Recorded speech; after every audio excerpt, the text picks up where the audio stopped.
Here is a board I picked up. I'll show you right here. I picked this up last year. Somehow, I could spend an hour telling you the story of how I swindled out of somebody. But this is a Stewart. Not you, Kenny. Stewart step deck. That is just immaculately conditioned. And when I say Stewart, we think of the new guy, Bill Stewart.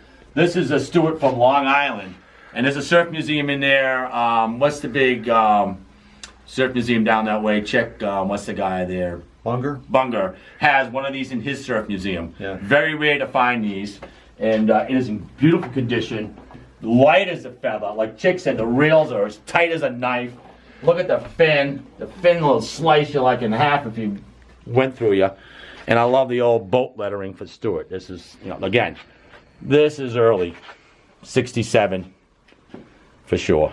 And beautiful board. Beautiful. I bought this for $300. I feel it's worth probably 3 or 4 times that. But I would never sell it. No way. This is a Gordon and Smith Skip Fry model. I don't have a fin for it. It's actually here on loan from one of my buddies who I cleaned it for, and I hope maybe we'll find a fin for it. Sharky? No. Little John. My buddy Little John. A Ron John, custom made Ron John, I was told, for one of their member riders. This board was made probably in the early 90s. This is a Challenger surfboard, as we were talking earlier, made by Tinker and them. This was, again, a micro Challenger, probably 68 or so, Chick. And I love the board next to it. This is the board I prize to ride. Eventually, I just started fixing it up. I've just got it going here. And this is a Greg Knoll Seeker. I'm gonna pull this baby out. Can I pull it out, Chick? How we doing, Chick, okay? You been screaming too much? Drop that board on our heads there. Yep. This was made for Florida. Back right probably around 68 or so. Awesome looking rider. Yeah, she's got some discoloration, but boy. All Greg Knoll boards. This thing would rock. I don't know what's up with the foam that Greg Knoll blew. Yeah. Always turned out like a rotten banana. Yeah, it's but I love this board, and I just put that fin on it.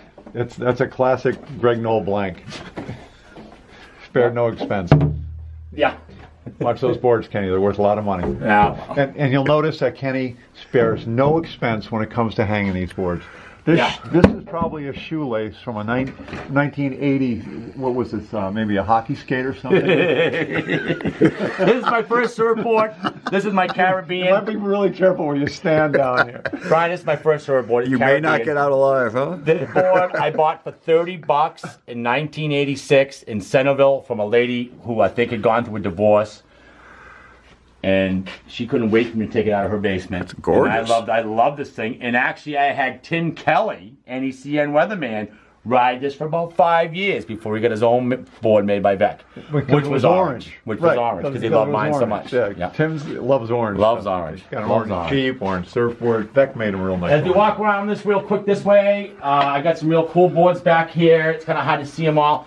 This is actually Dale Velzy original surfboard. It's been refurbished. It does have his signature on it, and the Velzy logo on the very end of the tail. So this is a definitely old, early 60s board made by the man himself, Bad Boy Surfing, Dale Velzy. The Hawk. The Hawk.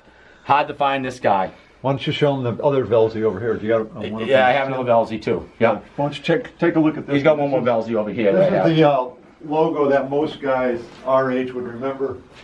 The Whirl logo on a Velzy. This is what they call the pop-out. Pop-out's a machine-made board. Yeah. They kind of made them backwards. They put the glass into a mold, and they blew the foam into it. And this isn't wood. This is just the patina of that type of foam. It just turned brown with the sun. If you look along the rails, you can bring it up, you'll see like a line along the rails where they matched up and they put a real thin piece of glass when they sawed it off and put a quick thin piece. Other boards have a double lap rail. Huh. So let me just show you another board. It's really cool. Chick was talking about some of these boards, how they really were the board of the day. This here is a Corky Carroll. Love this board right here. This is called a Corky Carroll Space Stick. This is what they were surfing in 1971 in the World Champ. This is what they were rocking on. They got what they call down rails, flat Yeah. bottom with Flat a rail bottom, that came yep. that wrapped down to a flat bottom. That's called a down rail board. Yep.